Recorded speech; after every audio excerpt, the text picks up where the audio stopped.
It's you again. Oh, And God. what's wrong?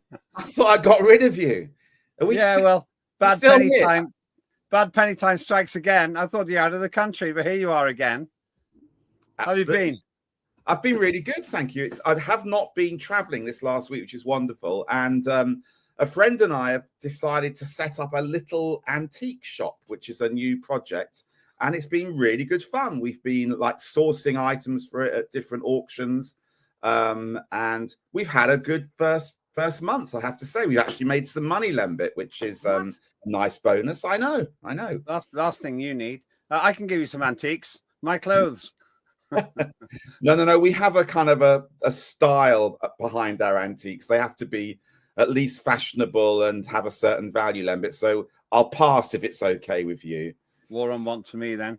Welcome if you're watching. I'm Lembit Öpik, if you didn't know that already. And this gentleman here is Mark Oaten, and you definitely didn't know that already. So it's good to be able to remind you. And welcome to Lib and Let Die, the last vestige of the good old days of the Liberal Democrats, replaced now by this wet conservative blancmange vanilla sky excuse of a party, which Mark Oaten's still a member of. What on earth was that all about? I thought we were going to talk about the Tory party conference this week. Yeah, I know, but I mean, what's the difference between the Tories and the Lib Dems? Oh, for goodness sake, come on. I mean, one party's got 72 seats and is on the way up. The other party is on the way out. The other party's got 115 seats or something. So it's still bigger than the Lib Dems. You wouldn't know it, and you wouldn't know it. And that's one of the problems that their leader has got as they enter into the last few days of their party conference. Well, if we want to talk about that, then we better talk about the Green Party. They call themselves a party. We got to talk about them. It looks like you've been taking their policies on board, Lembit, from the way you just reacted there, because they're obviously been pushing the fact they're in favour of taking drugs, and that is why your voice went all very peculiar and very high. It's the only policy. It's the only policy I agree with them on, actually. Then, rather more seriously, this Manchester attack that occurred recently, where some horrible scum who actually got shot dead killed people by the looks of it for the sake of their religion. I think the Labour Party's made an enormous mistake on that. We'll explain that later. As has Gary Neville. Have you seen what he's been talking about? I'm with Gary Neville on this. I mean, I didn't support him as a footballer, but I do think that he is coming in and speaking some good plain sense. And what I like about Gary Neville, and we can talk about it a little bit later on, is that he is talking the kind of language that the right talk, but he's talking it from a perspective of the left. I like what he's doing. Of course you'd agree with Gary Neville, because I don't. You're so contrary these days. If I'd said I was in favour of Gary Neville, you'd have said you're against it. All right, well, here's the controversial one. What about Tony Blair's appointment to oversee the peace process and the rebuilding of Gaza? We need to talk about that. And finally, I'd like to talk a little bit about our future king, Prince William. I don't know if you saw it, Lembit. He gave a wide-ranging interview setting out what a William monarchy would look like. E-bike-tastic. Yeah, scooter-tastic. Not the look I want from my monarch, but there we go. And I'm a royalist. And I suppose you're going to want to talk about television, because you, as a man of leisure, have got the time to watch it. I have a great one this week, which everybody will have heard of. And it's not at all controversial, but it features one of the most disgusting, repulsive characters on television, who at the same time is lovable. Oh, it's a documentary about the Lib Dem conference, then. Oh, fine. I set you up beautifully for that, didn't I, Lemon? And what just keeps us a little bit with your one, then. Well, I'll give you a clue. It's all about rather dubious escapes. You'll see about that later. That we've discussed before, actually, on our show. But you'll have to find out the rest later. I'll be interested to know if you know the show. It was one of those late nights when I came across a box set and I watched the lot. It was pretty good. I suppose we better start with the other great drama, somebody say comic drama, which is the Tory party conference, which has been just everything that you would expect it to be, which is pretty much nothing. Somebody described it to me as a bicycle without a chain, basically pedaling hard and going nowhere. I mean, here it is, Tory conference branded like a wake with rows of empty seats at Key Speech. And I think I'll just carry on with this one. Mel Stride made one of the key speeches. Look at that. Look at it. it's even the Lib Dems are more popular than that in their worst days. It's unbelievable. Isn't it? That is, those images are extraordinary, and it speaks volumes. And as you say, it does remind you a little bit of the days when the Lib Dems were struggling. But that image says it all. And that's what the green benches on the Tory side in Palms are going to look like in a few years' time as well. I mean, it really is a symbol for the problems they've got. Yeah, one health warning. That could have been 10 a.m. on Sunday morning after a heavy night. So it's possible that they were very selective when they took it. You could just about take photographs like that at any conference if you chose the right moment, and it'll be Amendment 4 on the washing and draining board sustainability bill or something, or the party's view on custard or something. And then that's a very, very important issue for many people in this country, and I'm surprised you're belittling it in that way. Anything yellow, you're in favour. Anything yellow, exactly. Just like the Lib Dems and their courage. You're a cold or you're a hot custard? Do you like take it hot or cold, Lembit? Well, if it's made at home, it's got to be bird's eye and it's got to be hot. If I buy it in a tin, ambrosia, you can eat that cold. The perfect answer. If I'm in a restaurant and I've got a hot pudding, I like it cold on top, but it normally shocks the waiter or waitress, I have to say, when I do that. So we agree. I'm sure you do shock the waitress towards the end of the evening. But it's interesting. We agree with the dessert, but the starter is still rather tart, which is the Tory conference. Are they really as bad as it seems? Because I have to tell you, I've been to Tory conferences and various fringes. You probably did the same thing from time to time. And it used to be buzzing. It used to be old, but it used to be buzzing. It seems to me they've absolutely fallen to bits. In fact, very recently, the lady who stood for the Conservatives in an area near me, she just announced she's just defected to Reform. She would have won if it hadn't been for Reform, because Reform ate so much of the Tory vote, the Lib Dems got in. But she's actually left the Tories. You hear this right, left and centre. Somebody I know, Keith Prince, who is actually a Greater London Assembly member, has joined Reform. And that means they're a group of two, but a group. Now, he had a pretty promising career in the Tories, but he's left. It does seem to me that this conference is just irretrievably difficult. It is like a wake. I mean, look, I think it says it all that we actually ended up preferring to talk about custard than we did for the Conservative Party conference. But they do struggle also, and they've always struggled from this, that they are the last conference in the season. So by the time the journalists have dragged themselves around from Lib Dems, Green, Reform and Labour, and they get to the Tories, they're completely hungover, completely exhausted. There's a really grumpy press pack. And it's always difficult to be the last conference. But as you say, Lembit, this one has been particularly bad. And I think that this could very well be the last conference that Kemi is leader for. Because as I understand it, the rules mean that you can't challenge her until she's been leader for a certain period of time. But by mid-November, it would be possible to submit letters in to the chairman of the 1922 committee. And as our listeners and viewers will know, that is the trigger for a leadership election. I didn't think it would be possible. This could get so bad, but I think it is going to be this bad. The only thing that could possibly save her, in my view, is that any potential contenders would rather that she takes the hit for next May local election defeats and that she goes then rather than now. I actually don't think almost anyone in the country, and most of the Tory party, knows that what the 1922 committee is. But okay, that's fair enough. You're overestimating the level of interest I think the average person has with the minutiae of how the Tories work.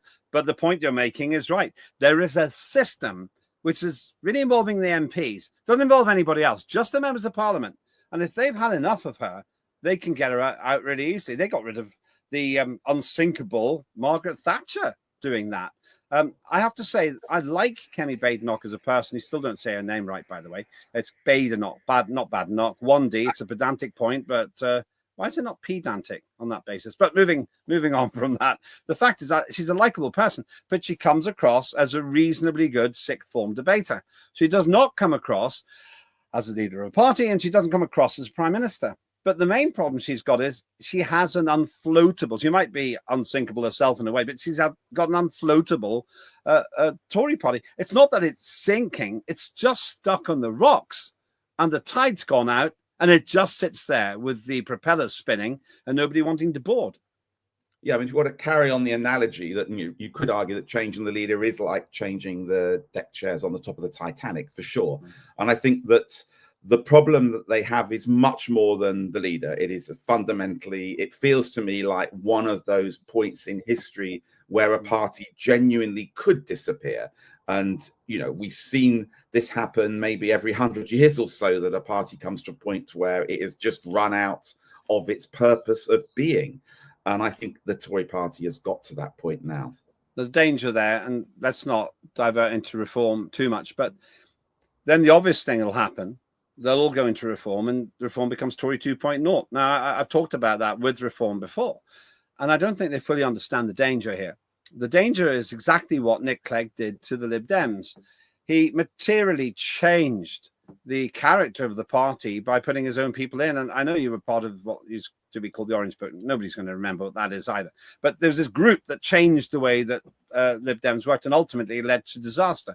I think that there's a danger that the Tories, and I do think they've run aground. No one's really sinking, but they can walk off there onto the good ship reform. And if they all get onto the good ship reform, they virtually constitute the new crew. And I think that Nigel Farage's got to be careful there. It's called entryism. It's got a name. And if they all go across, then we got this new Tory party. And let's say 100 of the Tory MPs said, right, Conservatives are over, we're all going to reform. Then Nigel Farage has got a problem, not least because the public will twig that this is actually an old wolf in wolf in sheep's clothing. I think you're absolutely right, but I think Farage is smarter than that. I think he sees that risk, and that's why he would probably end up saying no to a few individuals. He's made it very clear, for example, that Boris Johnson wouldn't be welcome in reform. He knows acutely that if he's going to take votes off Labour as well, which is really important to him, then reform must not be seen as just a new Conservative party. But also, I think that some of those some of those Conservative MPs or some of those Conservative voters, for sure, are not going to want to rush to reform. I think the Lib Dems will also be the beneficiary of some of them coming over, because the Conservative Party, as you know, is split. And those on the right will be tempted with reform, but those Ken Clarke kind of moderate pro-European Conservatives, they must be looking for a home now. And that home is not reform, it's not Labour. That should be the Lib Dems that they go to. Well, yeah, I think actually I agree with you on that. I think that there's a good chance that that's exactly what's going to happen. I don't see anyone really going across from Tory to Labour, but they'll go to reform and they might go to the Lib Dems. That's to some extent what happened, but let's not oversell this. The Lib Dem vote wasn't good in the 2024 election. The result was good, but the vote wasn't. They actually came behind reform. And I just don't really see there's any comparison between what Farage is offering and what Ed Davey is offering. Farage is offering a serious attempt at sorting out our borders, a serious attempt at scrapping net zero, a serious attempt at making Brexit work. The Lib Dems offer the opposite of all those three, and Joey the Clown is the leader. Yeah, but if you think of yourself from the perspective of a Conservative Party member who has been on the moderate side of the Conservative Party, you see your party disappearing, but you don't want to join reform. So where else do you go? You are homeless to some extent. So that's why I think that the Lib Dems will pick up some of those. But one thing we can probably both definitely agree on is that none of those Conservative waverers will be going to the Green Party, particularly after the party conference that they had this week. I mean, it was this Polanski, who's the new charismatic leader. I think he ran into the conference, did he? Maybe he's trying to give Ed Davey a good run for gimmicks and stuff like that. But then, of course, they came out with what is going to be a vote-losing policy for many people, and that is legalizing virtually every single drug that you can get your hands on, as far as I can tell. That's about the only policy that I've been sympathetic to. Maybe my view is a bit different now I've got children. But certainly if you'd asked me 5 years ago, 10 years ago, I'd have said legalize and regulate. That's still what I would do. I would say you can't ban addiction with a law, because addiction isn't something which you can prescribe or unprescribe by punishment. That's by the definition of it. An addiction. An addiction does you harm, and you don't really care about the harm because you just can't resist it. So I would be, ironically, inclined to say we could legalize and regulate drugs, because then the bottom falls out of the illegal market. What makes pushers push is that once they get you hooked, then they're also your customer. If, on the other hand, you're addicted and you can get heroin on prescription, as was possible in this country till around 1973, Misuse of Drugs Act, then the market declines. There were only about 2,500 recorded heroin addicts in 1973. Now there's something like 200,000 because we've created a market. That's the irony about it. But everything else they're doing is a massive joke. Polanski, he says, we welcome all the migrants. I haven't read the memo, pal. That's not going to get you a lot of votes.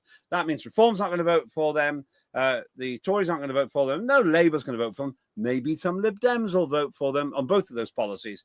And then its whole attitude, it's gratingly superficial. I think somebody I know would describe him as having a shallow consciousness. Does he persuade you? No, look, I'm not persuaded, but I think that there may be an interesting group of the electorate that you're forgetting, Lembit. At the next election, 16-year-olds will be able to vote for the first time ever. That actually means that out there, 13-year-olds now are going to be targeted by politicians, because by the next election, they'll be 16 and able to vote. So I suspect that the Greens have had a really strong pitch towards those 16-year-old voters and to student voters as well. And that's where perhaps this drug policy will... Yeah, that's very patronizing, though. You know yes, I think so.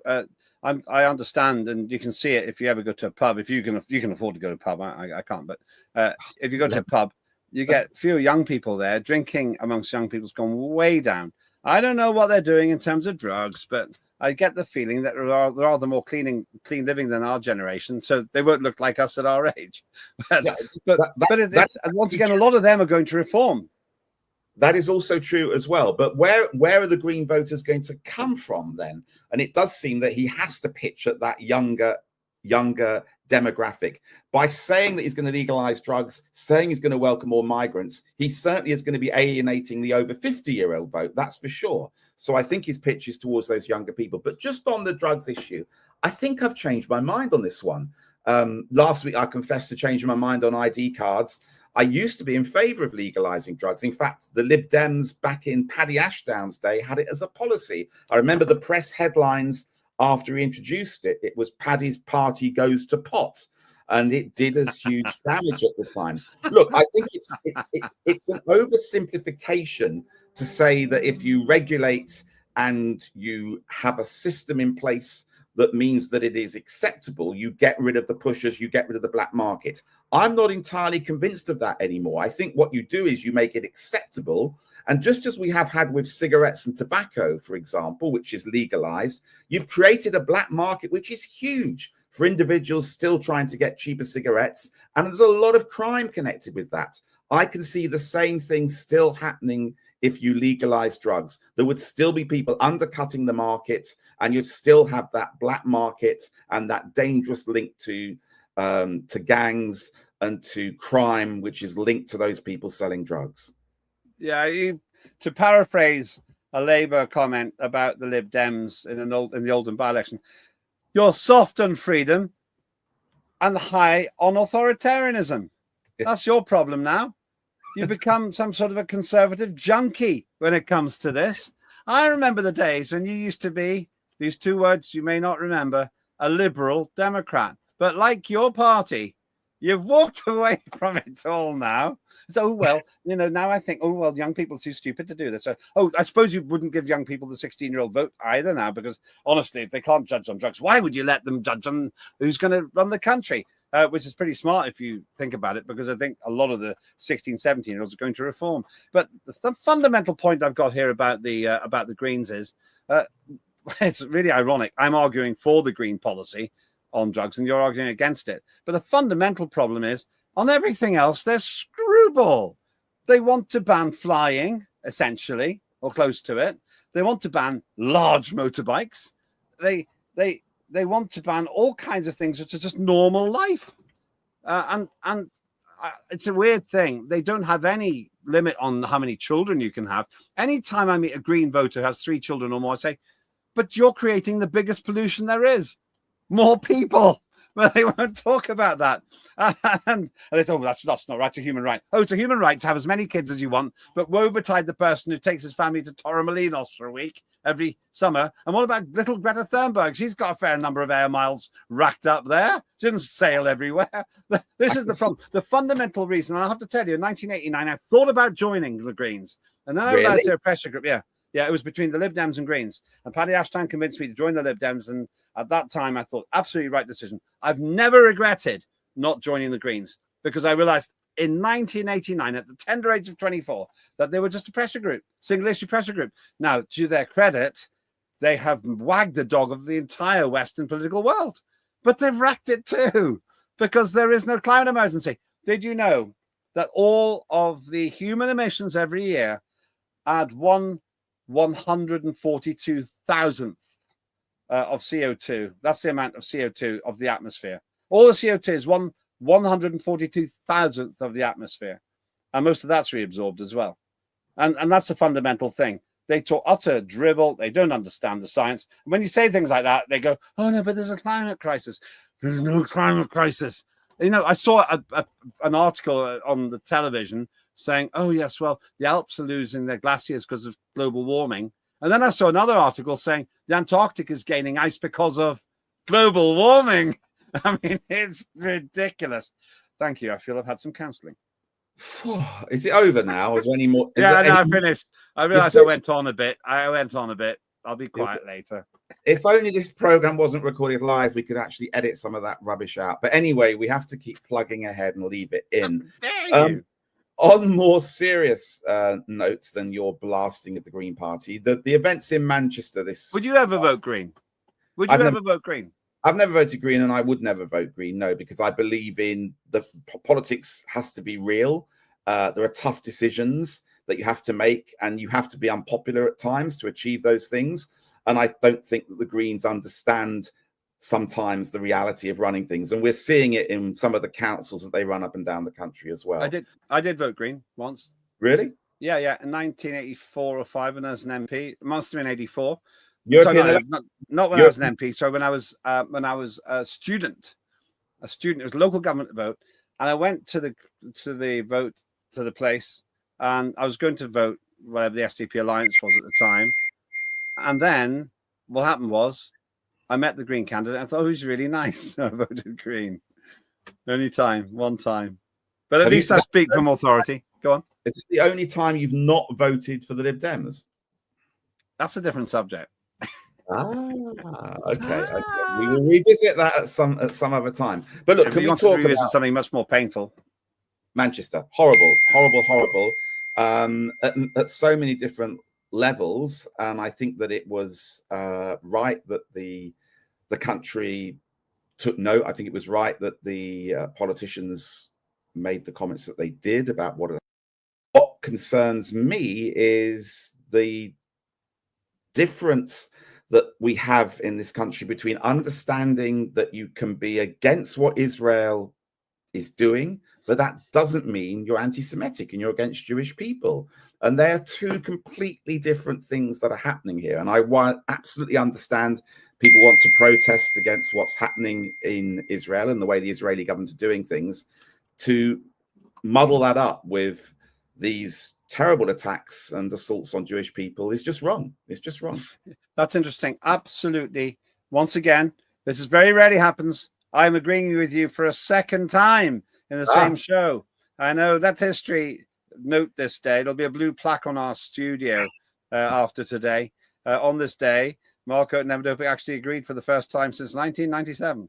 But anyway, the reality here is the absolutely unforgivable stupidity of the Labour Party saying, well, you shouldn't be demonstrating in favor of Palestine because that's disrespectful to the Jews. Unbelievable. And why is it unbelievable? Exactly for what you said. Because when they say that, when who's in the picture there, Shabana, when she spoke, and we'll come to David Lammy in a minute, what she was saying was that opposing the problems that Israel's causing in Palestine is like criticizing the Jews. Yeah. It's unbelievable, unforgivable, because they're doing exactly the thing I say almost every single week on this station. Being a critic of Israel is not the same as being a critic or a slanderer of Judaism. Judaism is a religion. Israel is a country. It's like saying, well, if you opposed the illegal war launched by Tony Blair in Iraq, you must be anti-Catholic because Tony Blair's a Catholic. And what they've actually done is exactly what they said they didn't want.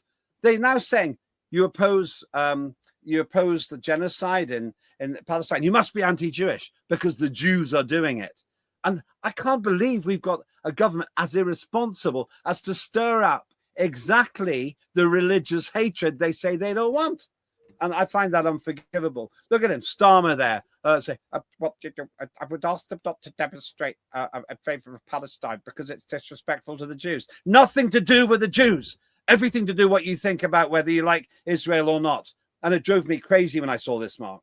Yeah, no, I think I totally agree. And it doesn't help when they misunderstand these two issues in this way.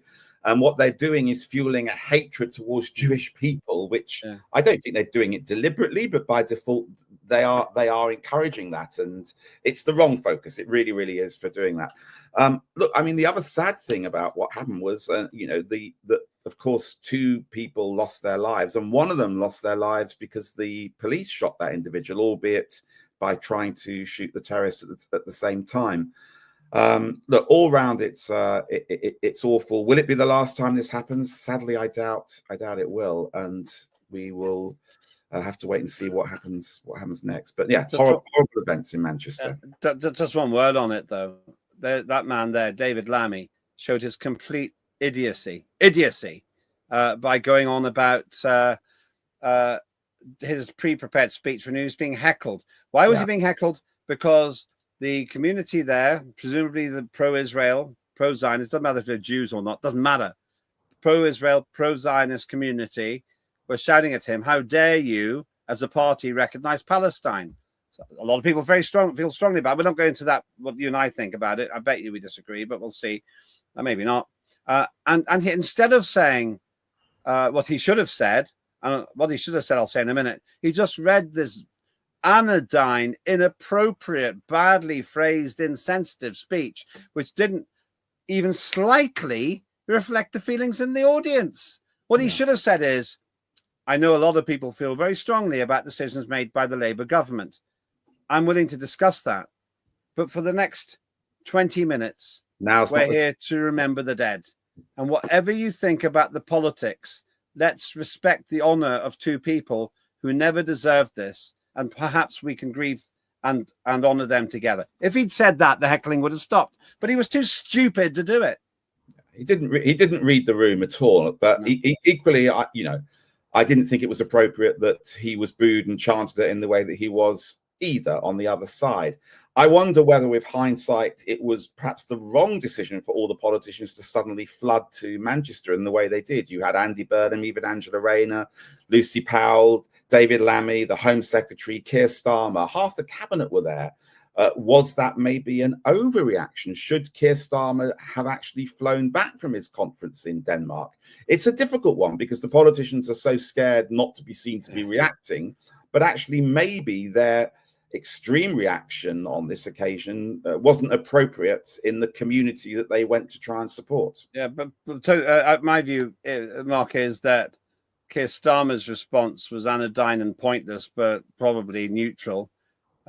Sending Lammy there was a huge mistake because he just doesn't have the mental agility to cope with it. I mean that literally, not just poking fun at him. That's what I think. In fairness to Angela Rayner, who I have very little respect for, she is a Manchester MP. And so I think she was entitled to be there. Andy Burnham, he had to be there. So my problem is all these other people freeloading their way up to look like they cared. I just think it was rather transparent. And why? Because of the total mixed messages of Keir Starmer. For 2 years, Israel's got a right to defend itself. And then suddenly, but I'm going to recognize Palestine. It's exactly the opposite. He's actually given a completely U-turn type message. And that's why they were heckling Lammy. Well, look, but he could have got away with it by saying, this isn't the time or the place. I'll stay here as long as you like and talk about it. But please, let's spend the next half hour honoring the dead. Yeah, you're 100% right on that. And we'll come on to Palestine after the break. But before we go to the break, I mean, there's obviously a very, very heated atmosphere about protests at the moment.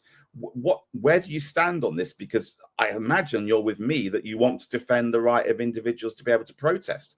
That said, the police have got a valid point about the fact their resources are hugely stretched in actually having to police these protests. I absolutely support the right of these people to protest. I haven't got much time for Palestine Action, or whatever they're called. They cause millions of pounds worth of pointless damage to an aircraft. Who's paid for that? We do. We pay for that. It's a bit like the Just Stop Oil people. They don't really win friends by damaging state-owned property, taxpayer-owned property.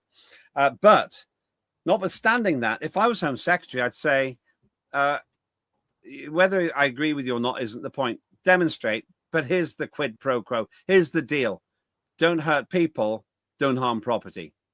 You can inconvenience people, but don't harm people. Don't hurt people, don't harm property. And then you can do what you like. And if somebody said, do you agree with the Palestine Action people? Saying, personally, no, don't. I don't. But they shouldn't be a terrorist prescribed organization any more than Just Stop Oil should be. They're just indulge in criminal behavior, and they should be treated like that. And what I think has happened, Mark, is lots of middle class, well-meaning people who live in posh parts of London and elsewhere, they turn up now. They say this just isn't right, because there's a fundamental sense of decency in the British population. They're reasonable people, and they see this is totally unreasonable. And here's the irony. Here's the horrible irony, which you may or may not know. But the Home Secretary, Ms. Shabana, she's the one who's saying, oh, we've got to increase powers for cumulative impact. In other words, if you cause trouble and inconvenience, then the police have the right to ban you. Hold on a minute. If you go onto the internet, you'll find same Shabana campaigning on, wait for it, a pro-Palestine demonstration outside Sainsbury's, where she lay down, causing inconvenience for other people, or at least trying to, in 2014. So, in other words, she should arrest herself. This is the horrible irony. What did she think was going to happen? 11 years later, everybody would forget about it. That's the difficulty I've got with these clowns. I think that, again, you and I will both agree that while sometimes we have to support uncomfortable causes because we believe in the freedom of expression, we believe in the freedom of protest, it seems to me that this Labour government wants to clamp down on it, and they don't believe in that. And actually, I think that is dangerous, because you build up more and more resentment, and it leads individuals to take more illegal activity if they haven't got the ability to protest peacefully. So I think on this we're in agreement. But just final comment around all of this. Gary Neville has stepped into quite a bit of this debate in the last couple of days. Interesting, because the former football player turned pundit has made some quite strong comments, for example, about the fact that he's describing white, middle-aged, angry men as being the reason why so many flags have been put up. And what I think is interesting about Neville is that he is speaking very directly to a lot of followers, but he's coming at it from a perspective of being on the left of British politics. And he's articulating some of these things in the kind of controversial way that Nigel Farage would do from the right of politics. I quite like the way that Neville's going about this. Oh, no. You cannot be serious. Another sporting analogy. But anyway, go on. I have been absolutely appalled by his embarrassing monologue. As you rightly say, Gary Neville saying that he didn't like angry, white, middle-aged men who are putting up these flags. He doesn't. He said he doesn't see the point of why they're putting them up now. Now, I was talking about the Home Secretary, Shabana Mahmood, a moment ago. Now, at least she's a politician. Not a very good one, but she's a politician. This guy spent 20 years being a professional footballer. Now he can preach about middle-aged white men. That's self-loathing. That's what he is. He's been. I'm just on a ride. I don't know what. Maybe I shouldn't have gone to the Green Party conference. That's what's happening. No, just kidding, everyone, kidding, officer. Basically, he's a professional footballer for 20 years. I've been a professional politician like you for 40 years. That means, by his logic, I am twice as entitled to preach to him about football than he is to preach to me about politics, Mark. Look, I've argued that the left needs to start to express itself in the ways in which the right does. So actually having somebody like Gary Neville who talks in this way directly to lots and lots of followers, not just Manchester United fans, but people that watch him on Sky Sports and other channels, is exactly the kind of figurehead that the left need. Because yes, this guy, whether you like it or not, is much more articulate than our prime minister, is much more articulate than most of the cabinet are, and has a way of reaching out. So actually, I think that Neville is good. I think he could be a politician. I mean, why are you laughing, Lembit? Why are you go on then? You're ridiculous. It's not ridiculous. The guy's a good communicator. He can get a message across. He's talking out of his backside. He's criticizing himself. He's an angry white middle-aged man who knows pretty much nothing about politics. To use a football analogy, when it comes to political goalkeeping, he's completely offside. I mean, the guy doesn't even know. He just doesn't know what he's talking about. Also, you're scoring an own goal here because Neville is now a successful businessman. He does know and understand what the real world is. Some of the projects and the things which you get involved in are very community-based. He's seen how you can turn poverty around in some of his projects. Listen to what the guy does. He's not a one-trick pony. He's trying to keep the red flag flying here, but instead I'd give him the red card. Well, the flag he wants to tear down is certainly not red. It's red, white, and blue. Yeah, but the point here, right? He says, oh, he doesn't see the point of why these flags are going on now. He's one of the very few people in Britain who used to wear the flag. He used to wear it as his uniform when he was representing Britain, and he doesn't see why some of the rest of us might want to put them on flagpoles. You go to America and you see the stars and stripes all over the place on flagpoles. You've been there, and they're proud. Gary Neville really provoked me. He's barely more intelligent than David Lammy. If he carries on like this, he's going to end up on the Labour cabinet. You are such an intellectual snob. Every single program, you go on about the intelligence of our politicians, and that's just not right. The politicians are not just about whether they've got academic qualifications, and you belittle people like Gary Neville and others just simply because they haven't got the kind of qualifications you expect from politicians. Listen, they belittle themselves by the stupid things they say. That's what's wrong. Our producer is saying that we are well beyond extra time and we need to take a break. Go and have a suck on an orange or something else, and we'll come back and discuss Palestine after this break, okay? Okay. Hello, I'm Basil Valentine, and this is Unprecedented TV, unfiltered, uncensored, unprecedented, the home of free speech here on the internet. Do please like and subscribe over at YouTube.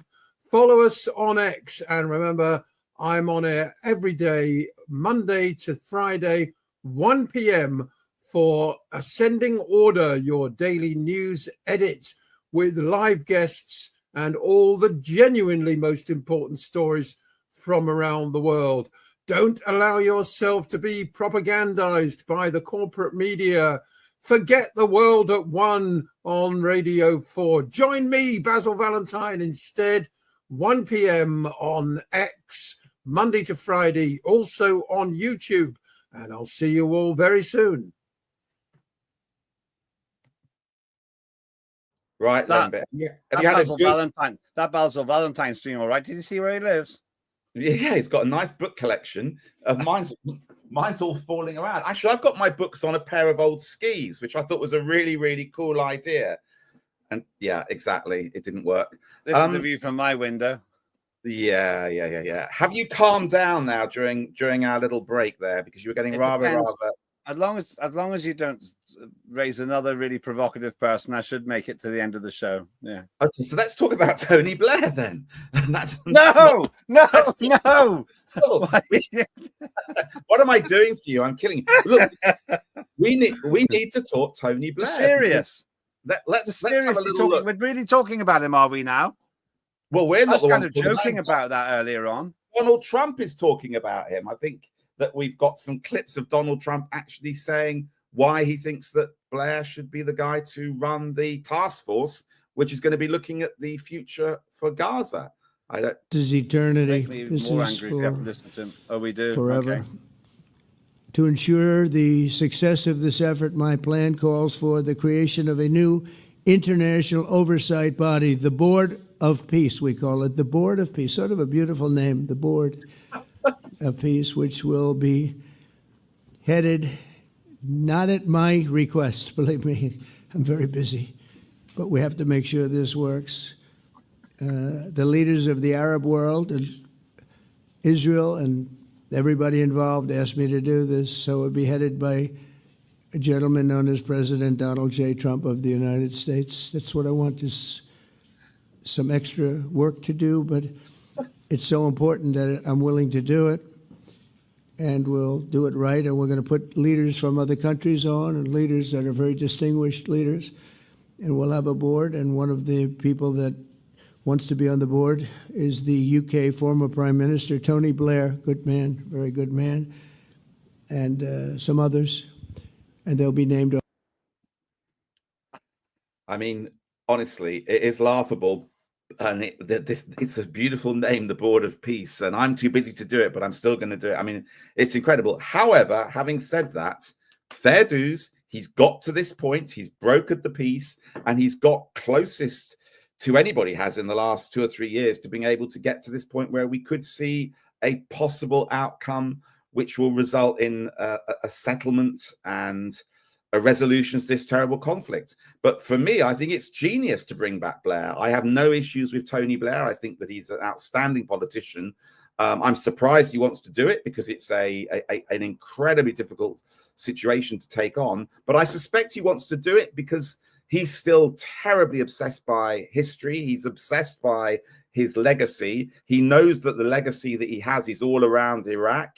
And he is desperate to try and finish his political career with something which other people can say he did well. And that's why he would love to be able to help in this beautiful coalition of peace. You disagree, don't you? Which bit do you disagree on, Lembit? Trump or Blair? All of it. All of it. All of what you said about Blair. I actually think Donald J. Trump is the right person to head this up because he actually made Benjamin Netanyahu in the headmaster's office, the Oval Office, pick up the phone and phone Qatar and say, "I'm very sorry for bombing your country." Did you know that? He did that. He made Netanyahu phone Qatar in front of him. It's like phoning another schoolboy who you were bullying. I'm sorry. That's wonderful. It's a beautiful thing, beautiful thing. But Blair, I mean, look, the weapons of mass destruction now. So that's turning into Ed Miliband now. Never mind that. The point about it is he is going to go in there, as you actually agree with one thing. He's desperate to redeem his wretched soul from the lies that led us, and he knew they were lies that led us, you and me, to vote against him, because we were both MPs at the time, to be pariahed, to be accused of lack of patriotism, and then we were proved completely right. Blair will never live that down. Now, he might be a bit more popular if he wasn't also agreeing with the dreadful ID cards, which I know you agree with as well. Maybe that's why you've been hoodwinked into thinking Blair's a good person here. But he's got a miserable record when it comes to peace. And now, I don't dislike him as a person. I actually always got on well with him. But I'm not playing the man and playing the ball here. I would not put him in because I think he's authoritarian. And I just don't feel he's got that touch. Who would I put in? If we only had someone like Mo Molam, Paddy Ashdown, someone like that, actually, although it would never be palatable to Israel, Jeremy Corbyn, because at least he's got a soul. But the problem with him is he's a bit too one-sided, people would say, and therefore he wouldn't have neutral respect. you have finally lost the bloody plot. If you're actually saying that Jeremy Corbyn will be better at resolving the situation in the Middle East compared to Tony Blair, you have lost the plot completely. Okay, so you think that Jeremy Corbyn? Sorry. No. I would love you to dig the grave even deeper. All right, carrying on. But for whom? The point is, Jeremy Corbyn would be palatable to the Palestinian side, but very problematic to Israel. But I think Tony Blair's equally palatable to Israel, but not palatable. I accept that. But that wasn't the point I was making. There's a question of empathy. I don't think Blair gets it. And that's the difficult. Mo Molan would have got it. She'd have gone on well with both sides. There's a guy called George Mitchell. He's not very well known. He would have been good at both sides. Bill Clinton would have been good because whatever he was getting up to in the Oval Office, he was a pretty good negotiator. I just don't think Blair can carry it across both sides. Now, on the one point, you make a fair point, actually, about Corbyn. He doesn't appeal to both sides, but nor does Blair. We need somebody who can talk to both sides, and they're very short supply at the moment because we've got a complete deficit of decent politicians. I think it's interesting that, Trump, I think, has done a great job getting it to this stage, but I don't see him as being a finisher. I think that once he's said, right, okay, I've got a peace process in place, I've got this board of peace, he moves on. His mind moves on. It's a box ticked. He's not got the level of detail that is required to be able to see this through, to have the level of concentration to see this through. I think that by bringing in somebody like Blair, who desperately needs it, who's not got much else to do at the moment, you will have somebody of intellect and of detail. And let's not forget that Blair is also able to call on a lot of other former world leaders. He's got a great connection with other individuals around the globe. And it may very well be that he can bring together the kind of people that can talk to both sides. So look, I think it's a good announcement from Trump. I think it's a good breakthrough. And I think it's a good thing that Blair is going to be there. The jury, however, remains very much out as to whether this can last. You know, we've seen a few false dawns before, and we know how strong feelings are running on both sides on this issue. So, you know, whoever takes it on, whether it's Blair or somebody else, we wish them the best of luck. Yeah, I agree with you on that. There's much more to say here, but we are kind of close to the limit and time-wise. I would simply say the problem with Blair is he's not palatable to both sides. And in fairness, nor is Corbyn. But we should, if only, be able to have a time machine and get somebody like Nelson Mandela or those other people I mentioned. We have such a shortage of truly great statesmen. And that, I think, is really harming the world. I mean, that leads us nicely on to a statesman in the making, Prince William, who I don't know if you saw it, Lembit, but in the last week or so has given one of his most open interviews yet to the star of Schitt's Creek, as it happens. But it was an interesting interview because he started to touch on what kind of king, what kind of monarch he would be.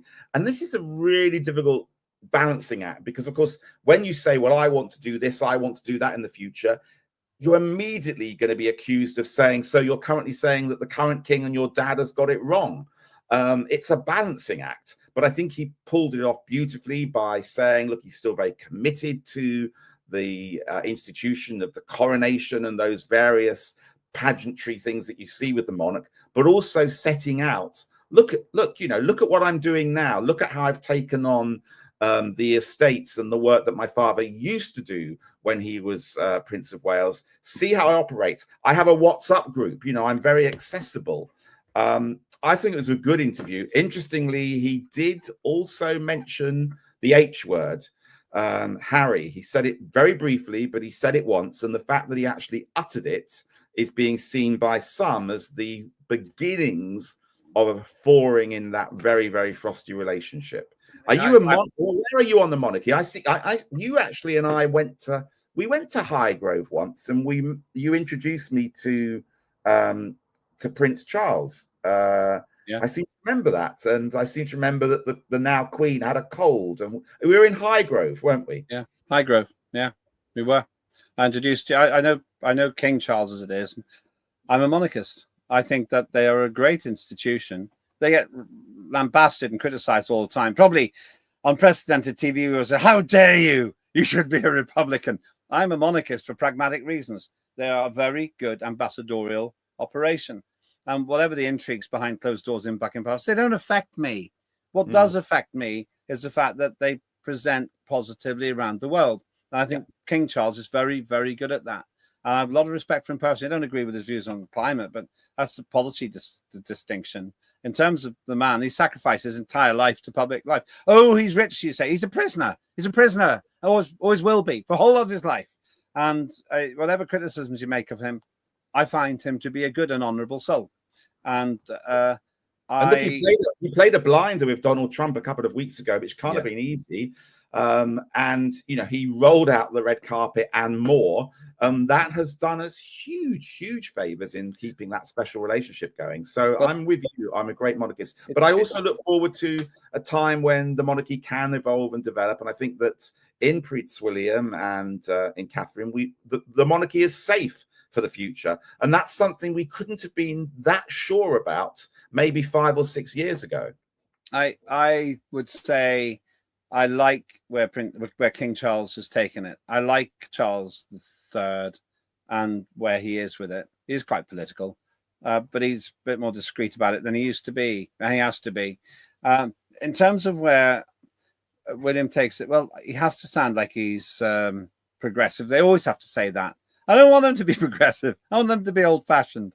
It's a tremendous honor for me that I have had this relationship with King Charles, and I'm a loyal subject, really.